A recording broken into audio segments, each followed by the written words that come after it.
Welcome back to Newsday. Striking members of the Nigerian Association of Resident Doctors are set to call off their 2-week-old strike after Tuesday's closed-door meeting with principal officers of the Senate. Now, President of the association, Dr. Emeka Orji, said after the meeting that the interaction with the senators was a fruitful one. Based on that, it is looking forward to a more positive outcome when the parties reconvene later today. Dr. Emeka Orji joins us now. It's good to have you with us. So you've suspended the planned protest after meeting with Senate leadership. Can you tell us more? All right. Good afternoon. The Nigerian Association of Resident Doctors embarked on a nationwide indefinite strike on the 26th of July, 2023. And just yesterday, we made some inroads. But I must remind us that prior to then, we had some meetings and we didn't get the results we were looking for. And so on Saturday, on the 5th of August, the association, after an extraordinary National Executive Council meeting, decided to take a step further in her agitation by embarking on protests, nationwide protests and picketing today, Wednesday, the 8th of August, 2023. But yesterday we had some meetings in the Villa and also with the leadership of the Senate, led by the Senate President himself.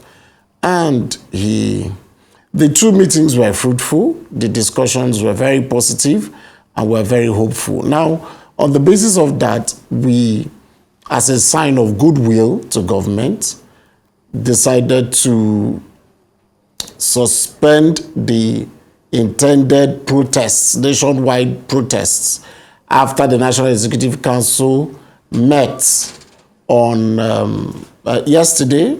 By 9:30 p.m. after the meeting with the leadership of the Senate, the National Executive Council of the Nigerian Association of Resident Doctors met virtually, and we decided to suspend the protests while the strike action continues.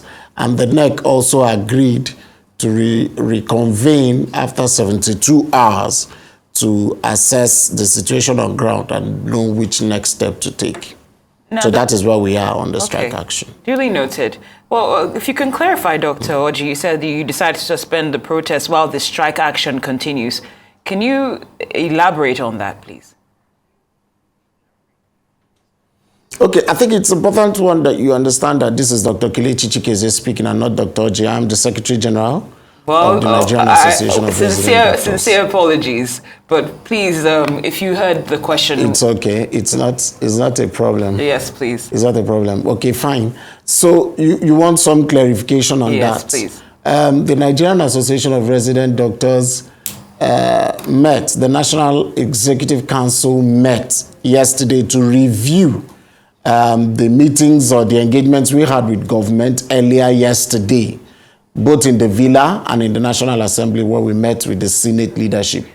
And they made promises, and we would say that the discussions were much more fruitful, much more better than discussions or engagements we had in the past with regards to finding solutions to the current industrial disharmony in the health sector. And we, on that note, decided, because they have made these promises and we are seeing them actually make moves, genuine moves.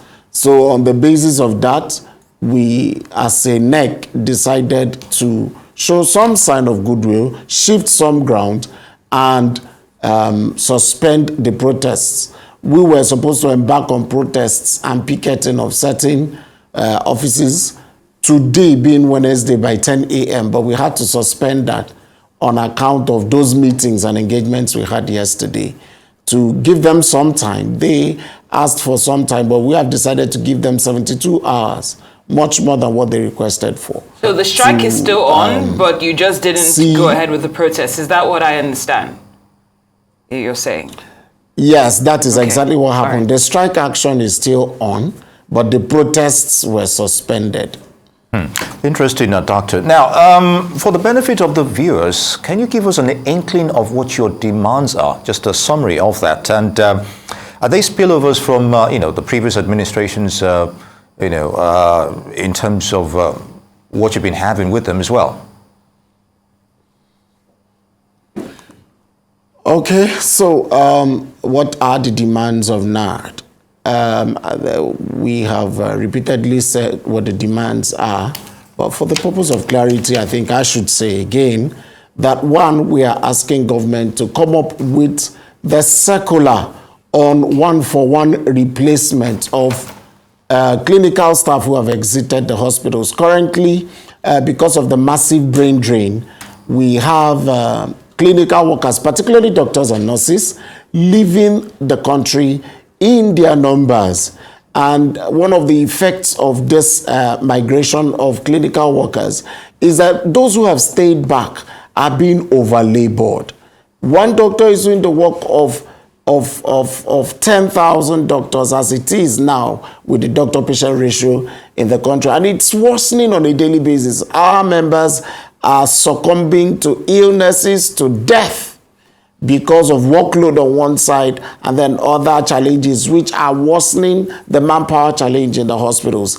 Now, earlier in the year, the federal government came up with a policy, a draft policy that was supposed to be secularized. There was an agreement with them as far back as May, when we had our warning strike. And in the conciliatory meeting we had then with the Minister of Labor and Employment then, and other agencies of government who were there present, it was agreed that on or before the 5th of June, that circular will be released, so that when a particular clinical staff leaves, the person will be replaced easily. Now, ordinarily, the process of employment in our hospitals is very cumbersome. You have to get waivers from 3 major offices: the Budget Office, the Office of the Head of Service, and then the Federal Character Commission. And to get these 3 waivers takes some time, sometimes up to a year, for the CMDs to get all 3 waivers together. And so you realize that there cannot be an employment until then. And we have the numbers living on a daily basis. So we had this agreement with government as a stopgap measure while the chief medical directors look for these waivers. Can there be a stopgap measure? Somebody has left, but the person was budgeted for, his salary was budgeted for. Can you just get one person to replace the person that has gone, so that at least the manpower shortage can be checked while we get the waivers for employment? And we agreed on this as early as February this year. But you see, to release that circular has been a problem. The federal government has not been very forthcoming with releasing that circular, even after a draft circular was produced. And so we are asking that that circular be released immediately. Again, the 2023 Medical Residency Training Fund was appropriated for in 2023. And it was intended for a purpose. It was intended to assist specialist doctors in training to go for exams and update courses. And these exams and update courses come up twice in a year. Early in the year, March, April, May, and later in the year, September, October, November. But to apply for them, especially the exams, for the second batch, because we are done with the first batch in the year, for the second batch, they would have to close application by August. And as we're speaking, applications have closed. And those who went earlier in the year and those who are going for that later in the year have not been paid that money. And the amounts are really on top of the roof. And so that aid is needed because some of them have to go out borrowing to pay for these things. And so we are saying this has been appropriated for. Why can't it be paid? And so after so many promises and after us shifting the goalposts a number of times to allow government time to do what is right, we are saying this is the time to make that payment. Now, these two that I have mentioned are the two very urgent ones. We are saying to government, if you're able to do this now, we would be able to suspend the strike while we keep discussing on the other ones and set reasonable timelines to offset the other demands. What are the other demands? There are outstanding salary areas, there are outstanding areas of allowances, and we are saying let these payments be made. Some of them date as far back as 2014. And there have been repeated promises and repeated strikes on these issues. Memoranda are signed from time to time.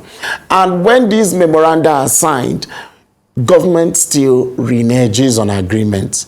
And so we are saying, enough of these, you sign a memorandum and tomorrow you renege on the agreements reached. And so we are willing to allow government time again to see how they can quickly sort out those ones. But these two that I first mentioned are the very urgent ones. Other demands are there. The challenges in the states are still there. Yes, we appreciate that the federal government may not have any overriding power, okay, on the states to insist that they should do anything. But we believe in the advocacy of the federal government to the states. And we also are using this opportunity. The strike action covers even the state hospitals. And we are saying it is high time the state governments also do what is right. Because these doctors who are trained in Nigeria, whether they are working in state hospitals or they're working in federal hospitals, they go for the same exams, they go for the same updates, they use the same markets. And so there is nothing that distinguishes the two. So it is high time the state governments rise up to their own responsibilities. So these are the demands of NARD. And we all know the challenge of brain drain and how it has affected the health sector in Nigeria. And one of the challenges we have with the brain drain is poor remuneration. It is considered the most important reason why people are leaving the shores of this country. Poor remuneration. And so we are still saying, sorry, I didn't hear you. No, carry on. Carry on. Okay, so I said the poor remuneration is the most important reason why people are leaving the shores of this country. And we are saying to the government, it is high time you review the salary structure of doctors. That the current salary structure we are using was approved by government in 2009. It never took effect until 2014. Now, the agreement as at 2009 when it was approved was that it will be subject to review every 5 years, considering the present economic situation per time. And I can assure you that since 2009 till now, there has not been a review of the salary structure. All right, so we are saying it is long overdue. Duly noted. Particularly when you consider that the economy. All right. Okay, thank you, Dr. Chikezie. Now, based on what you've explained in terms of the salary review that hasn't happened since 2009, outstanding salary allowances from 2014, the circular that the government is hesitant to release, as well as the aid that you mentioned as well, those two non-negotiables. And then when you pair this with the implementation of the no work, no pay policy, which came into effect, I believe, on August the 1st, what are you seeing in the body language that is different, that, that made you comfortable in calling off the protest that you planned to carry out today? Oh, well, as for the no work, no pay, we don't want to go into that because the demands of the doctors are legitimate, and nobody in government, nobody in all the meetings we have held has said that our demands are illegitimate. Nobody has said that. And it is clear for everybody to see that there have been agreements reached on these issues, and government has not kept to those agreements. So we are not making frivolous demands, and government knows that. And so we don't want to dabble into the no work, no pay issue. We think that's a distraction. We are not going to dabble into that.